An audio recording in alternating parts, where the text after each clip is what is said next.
And particularly a lot of the students in health sciences were, they weren't right out of high school. These were older people, and by older I mean late 20s, early 30s, who usually had jobs and families, and their time was very short. They didn't have time to come and sit in class, okay?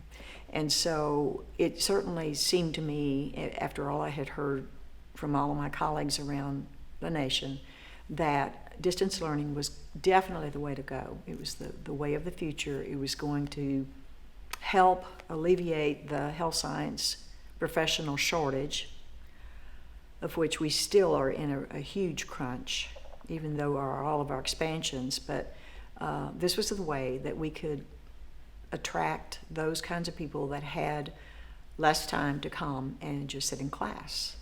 And then certainly the new graduates from high school that came out, they learned that way. And so that was pretty much the impetus that I felt, not so much the space. The other thing that really kind of got us jump started on the learning, distance learning, was the need for a vocational nursing program in Fredericksburg. Fredericksburg had approached the college, and at that time they were desperate to have a program there to meet their needs in the hospitals and doctors' offices. And Fredericksburg was beginning to be a real retirement area, and so the population was aging, and they were desperate to have a vocational nursing program there. I think they had one in the hospital originally, but it needed to go to an educational institution. And they approached us and wanted us to do a nursing program there, and we said we just absolutely could not expend the resources to build the classrooms, to have faculty located there, and so on. And so we began to visualize how we could do that. And Yvonne Van Dyke was the vocational nursing department head at the time, and she and I kind of got our heads together, and we got very excited about the possibility. And then all of this at ACC, all of their two-way audio video capabilities came on board at the same time. So we began to plan, and it was a long, arduous process. It took a couple of years before we could get the technology in, get faculty up to speed on using the technology, deciding what would work and what wouldn't work. And we were one of the first ones in the state of Texas to actually have a distance learning nursing program. So not only were we on the cutting edge, we were looked to then as a follow-up of a model of how do you do this. So that kind of jump-started us, as I said, on the whole distance learning issue. We got the vocational nursing program going. And then from there, we had a lot more younger faculty coming on saying, I want to do this, I really want to do this. And that actually became part of our criteria for hiring in the late 90s. When we would hire a faculty member, that would be one of the criteria, saying, you understand that we are going to be doing more and more distance learning, and before you even come in to apply or to commit to a position here, understand that we want your skills up. We want you to enjoy distance learning, not view it as, oh gosh, I don't have to do that too. So that, I guess I said, became part of our hiring criteria. What is the relationship between, or what has been, what is the relationship between ACC's health sciences programs and the University of Texas's nursing school?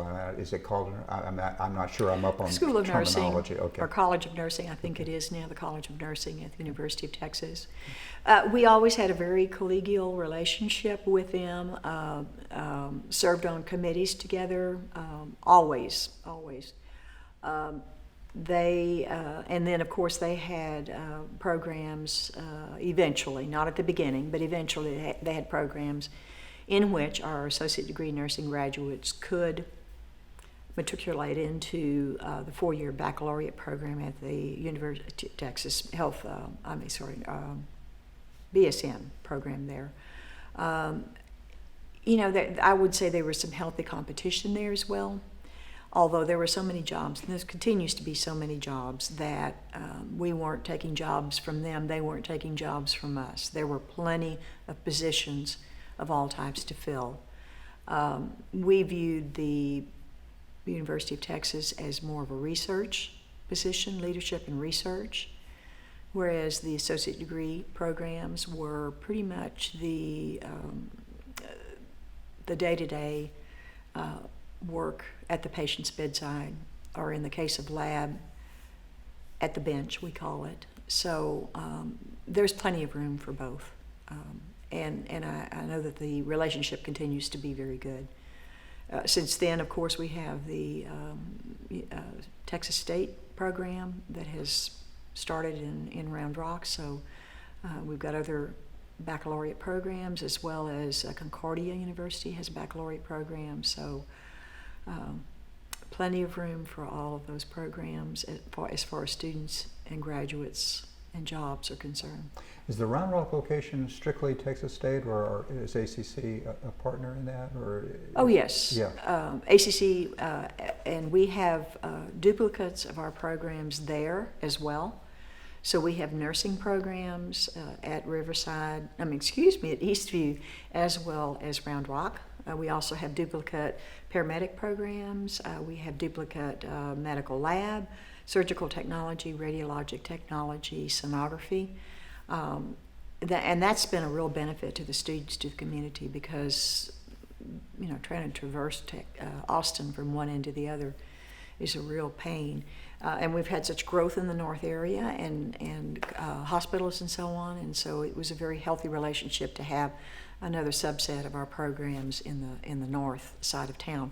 But we have not only ACC, but Texas State, and I understand also Texas Tech. I guess it's A&M now that's there, and of course they're having some part of their medical programs are there, so it's a very healthy relationship there at Round Rock. And I think it benefits all, not only the universities and the colleges, but also the students that want to continue on with their education. It's a very smooth, almost seamless transition. What is health sciences going to obtain from the development of Highland campus? Were there programs that were being planned for that campus? Not to my knowledge. Okay. Now there may be some now, but not when I was involved in any of the expansion. What about the University of Texas Medical School? What impact is that going to have? Oh, I think it's going to be wonderful.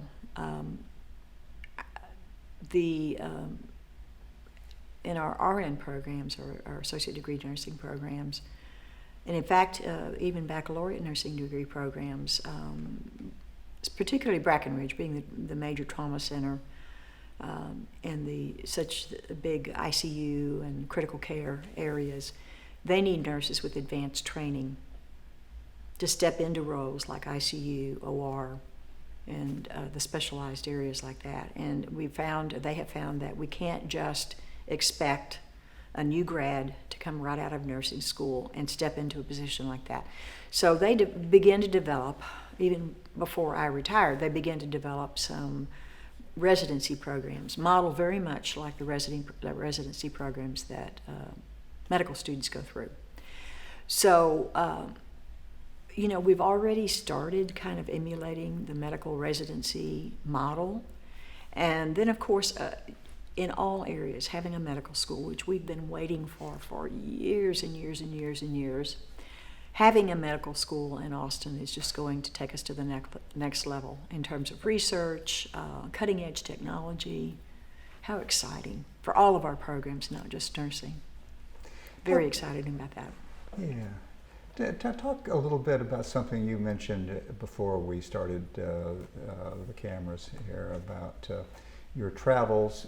You do a lot of on-site review of programs around the country, and what is the response that you get from people at these other that's locations? Yeah. That's another, you asked me about the most exciting and thrilling part of my tenure at ACC, and certainly that was building or having a part in the building of the buildings at Eastview and seeing the move of the programs out of the conditions we were in at Riverside and Brackenridge and the old field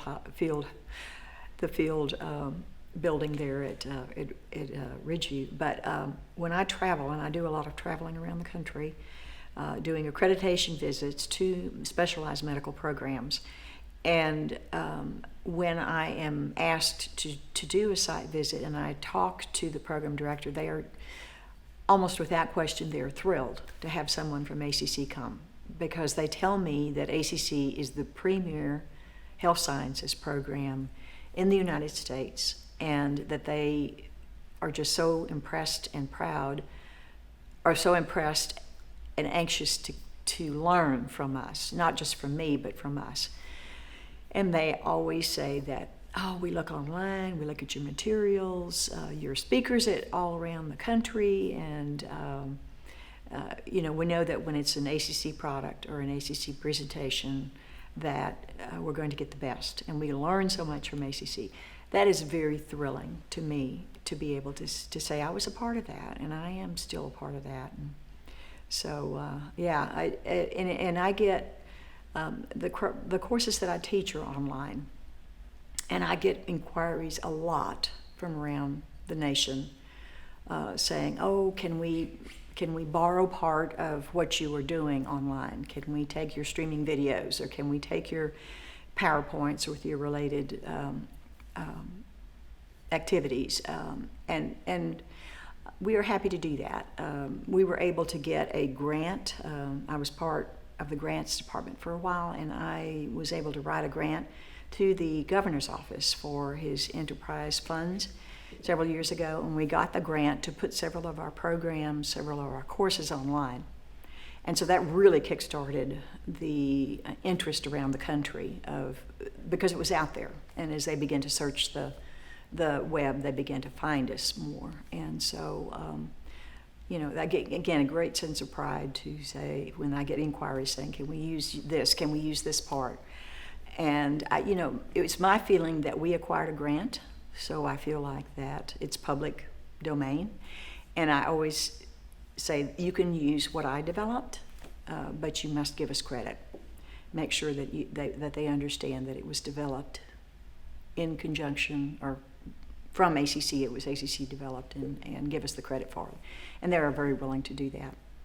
So as I travel around the country, I see a lot of our materials being used in the programs. And you've attracted a lot of really, really good students. I remember in the early years seeing reports of how many students, almost record-setting numbers and percentages of students who succeeded on the certification exams. They dove into the work, and apparently they really succeeded. Absolutely. Yeah. It's all of the faculty that I've ever been associated with. We've all had what we all refer to, Bill, you were in the original part of ACC, and we had, all the faculty had a can-do attitude. I don't care what kind of obstacles were in our way, we were going to make it happen. If we had to paint the walls ourselves, if we had to hammer our own nails, if we had to get equipment that was in the dump and get it to work again, we did it. We put our heart and soul into it. And that certainly is true today. I wish that some of this faculty could go back and see what we had to do to make it happen, but everybody has this attitude of, we can do this, we can make it happen, and puts their heart and soul into it, does so much with just teaching.